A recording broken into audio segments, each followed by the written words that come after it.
Welcome back to the Economic Analyst channel. In this video, I'm going to start a new playlist series of tutorials based off of recent demand and request from the audience that I do this, that would give more of a breakdown of how I constructed some of the data analytics and models that I have used to, that I use in my videos to illustrate points about the markets and economies and more or less give a fairly accurate prediction of where things are headed and why.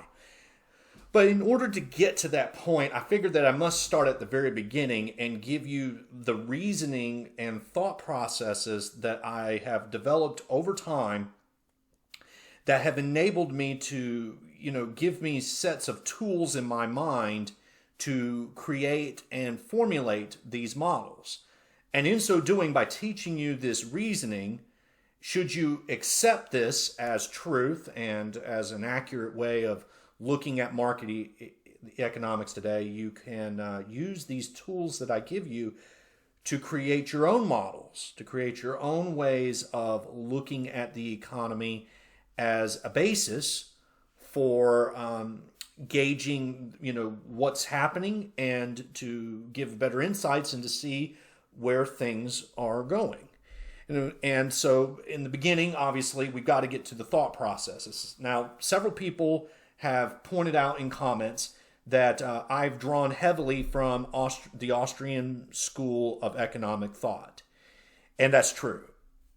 For those of you who don't know what the Austrian school of economic thought is, it is basically a derivative of the ancient classical school economics. So it's basically old-fashioned free market economics, how markets work absent of government intervention. And obviously, as a gauge of classical school and free market economics, it is very critical of any type of government intervention in the markets.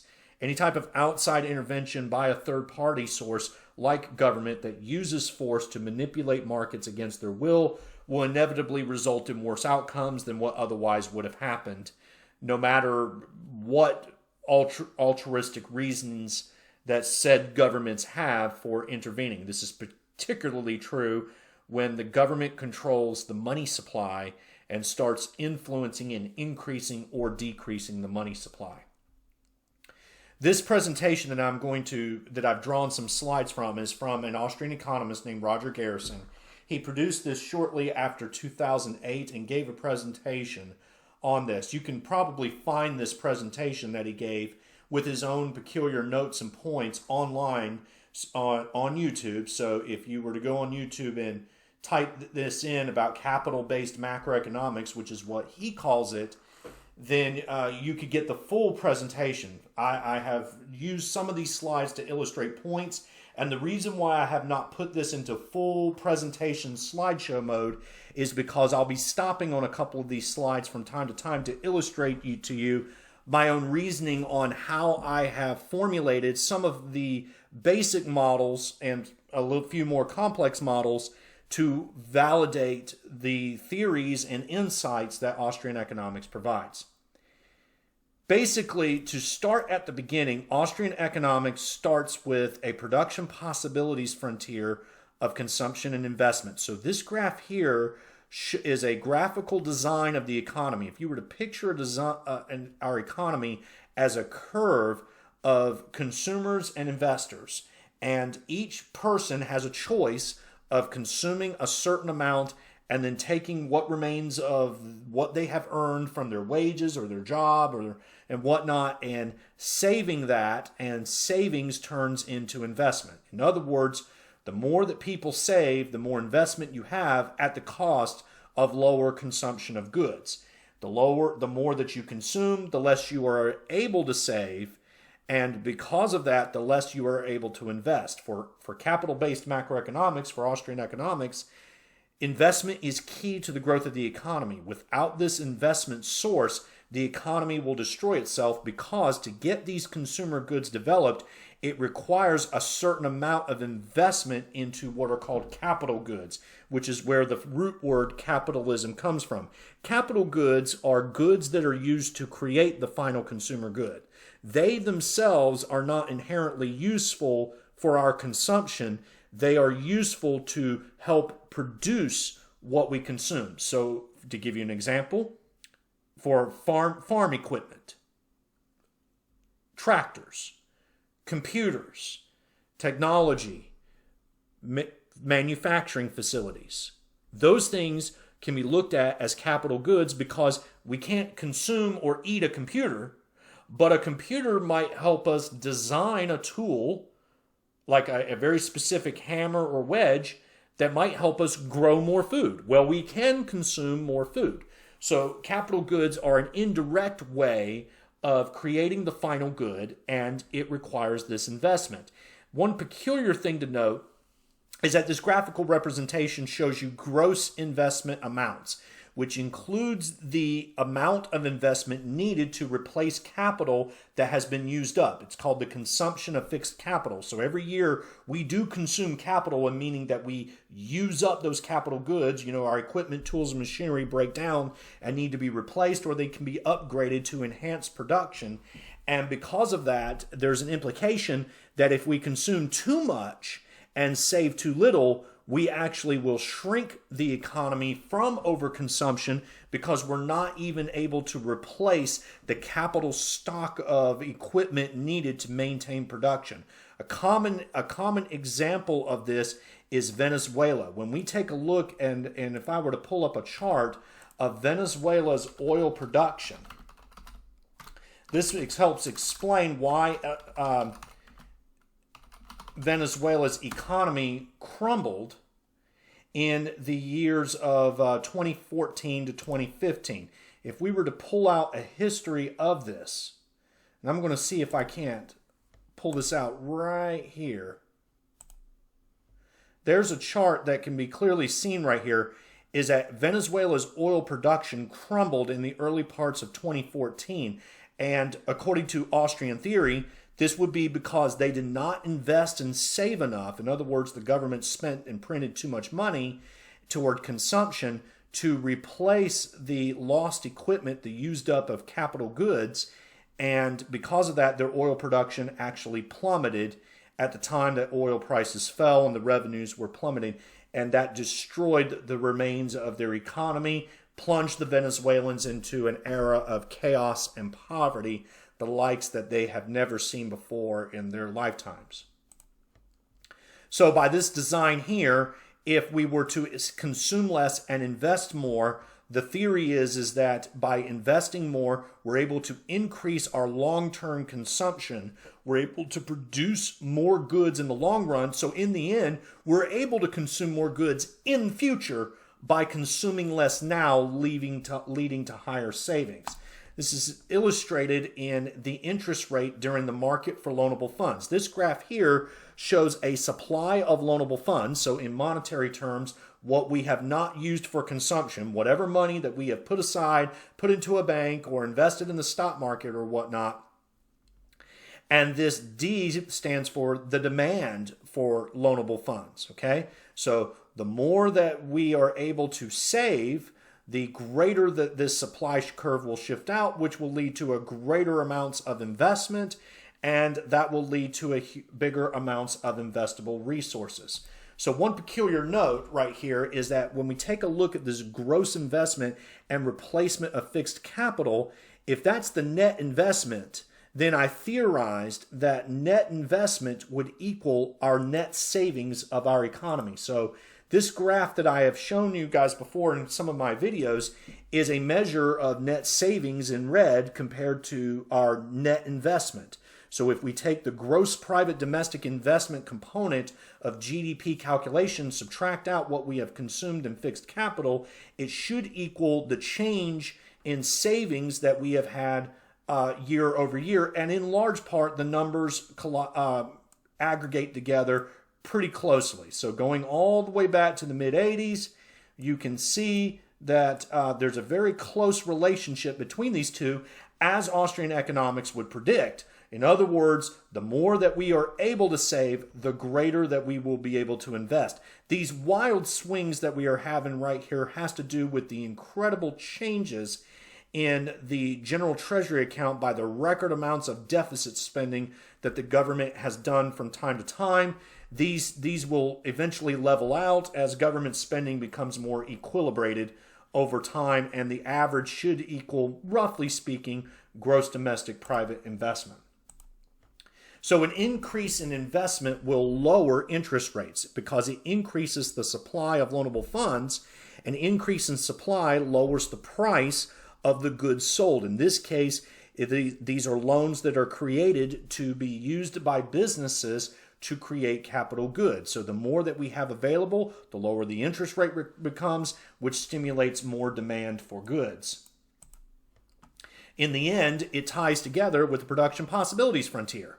An increase in investment results in an increase in savings that lowers the interest rate, increasing the relative demand for loanable funds that the investment resources will use. This is very much counter to what John Maynard Keynes advocated, which is corroborated by many modern economic schools of thought today. Keynes believed that without sufficient levels of consumer spending, that the entire economy would fall apart. So in other words, consumption increases investment because it increases the amount of profits that businesses have. Businesses take those profits and then invest in a greater production structure. Without that consumption driver, without that demand for the final good, there will not come a demand for producing earlier goods, okay? To Keynes, if we stopped spending, it would just result in a lot of excess inventories being piled up, which would cause businesses to produce less, which would then lead to a layoff of workers, which would then lead to higher unemployment, and the economy would go into a recession, spiraling down into an endless depression. He called this the paradox of thrift. But Roger Garrison argues that Keynes would be right if the entire economy was functioning from what he called derived demand. In other words, the demand for the final good. But as Garrison points out, the earlier stages of production are dominated by the interest rate effect, how easy and affordable it is to borrow money to create capital goods. To Garrison, the economy would shift along this production possibilities frontier. It would not shrink from a drop in consumption. This higher investment would go into higher business spending on a different type of good, capital goods, that would then lower the price of consumer goods to meet that demand for consumer goods. So in other words, consumers may demand less, but they're demanding less at a current price. But if the price were to drop from an increase in capital goods, then it would bring back that demand and cause the economy it would result in the economy shifting outward and meet those consumption demands. This is represented in Friedrich Hayek's work known as the Hayekian triangle. Here, Hayek figured the economy to be formed by a set of stages of production. Whereas Keynes only concentrated on consumption, Hayek realized that this final consumption figure is equal to the amount that is invested in the stages of production. Without this investment in the stages of production, you cannot create that final good to meet the needs and wants of consumers here. In typical ways, over time, the economy grows, which results in increasing the stages of production and increases the final consumption figures. However, if there were to come an increase in savings, denoted by a drop in consumption, what Hayek theorized is that, unlike Keynes, which believed that the triangle would just shrink because of a drop in consumption on this right angle, instead, Hayek believed that resources would shift out and it would stretch out this triangle, which is representative of our entire economy, and thus there won't be any real loss in unemployment. Employment labor would shift from late stages that are designed to sell the final good to earlier stages which are designed in designing earlier capital goods to strengthen the market. This would result in, obviously, the increase in investment, whereas the entire production structure gets changed over time to represent this drop in consumption and increase in investment. More capital goods are created, which in theory will lead to higher productive output. So in other words, we would drop in consumption in the short term over time, but in the long term, the investment in capital goods would cause a boom in the economy, and advocate for more consumption in the long run, even greater than the initial amounts, only if it is saved through time to develop those tools. To put things in basic terms, if we were stuck on an island and we wanted to catch fish, we could try to catch fish with our hands. But if we took the time to stop trying to catch fish with our hands to eat for a few hours and start making a spear, yeah, we would have to put aside the time, labor, and resources to making that spear. But once we're done with that spear, now we can catch more fish, and a whole lot more easily. Then we could have more time to be able to do other things like building shelter instead of worrying about what are we going to eat for dinner. Keynes was very much worried about the labor markets, though. To John Maynard Keynes, though, an increase in unemployment would result in idle resources, which would then have a feedback loop of continuously shrinking the economy. But as Hayek and later Roger Garrison would illustrate, the labor market would just shift from late-stage labor markets to an earlier stage labor market. So there really wouldn't result in an increase in unemployment from an increase in savings, from an increase in investment. In other words, what would happen is that labor should just shift to, say, more manufacturing and construction and away from retail. Less workers at Walmart or less Walmarts being built, but instead there would be more factories being built that would make more goods to be sold at Walmart for a lower price. In the end, it all tends to work together. The production possibilities frontier is formulated by the supply of loanable funds, which is backed up in three-dimensional terms by a structure of production, which is engaged in multifaceted labor markets. There's not just one labor market, there's labor markets for each stage of production, and those labor markets will adjust to hire more or less workers in what is concert with the three-dimensional formation of the economy. Therefore, an increase in savings will result in a lower interest rate, which will stimulate more borrowing from businesses, which will result in higher investments, which will result in a lengthening of the production structure, an increase in capital goods, and a more complicated supply chain process to deliver those goods to the consumer, which will result in a lower price for the consumer, but in the long run, it will create an increase in production.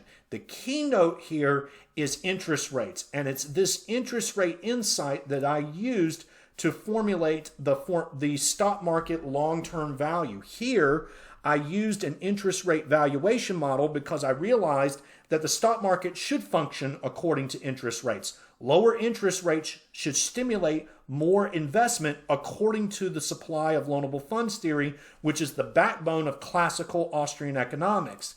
This theory is vindicated, at least in my mind, by my interest rate model in blue, which corresponds very closely to the aggregated stock market capitalization in orange. The lower interest rates are against a perceived amount of economic growth results in a greater boom and growth in the stock market.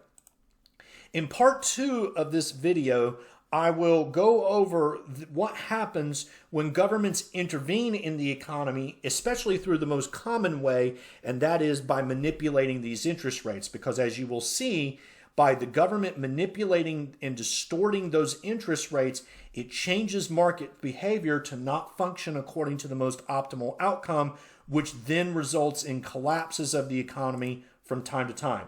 So stay tuned for that in the next video. Guys, as always, I thank you for watching this video. If you like the content that I produce, make sure you just like this video, subscribe to my channel if you haven't already, drop me a comment and let me know what you learned from this, what insights and what questions you have. I'll try to get to them and explain them as best as I can. Look out for part 2. I'll make this coming soon, probably in the next couple of days, since this was just first part of that series. Once again, guys, I thank you for watching this video, and I'll talk to you next time.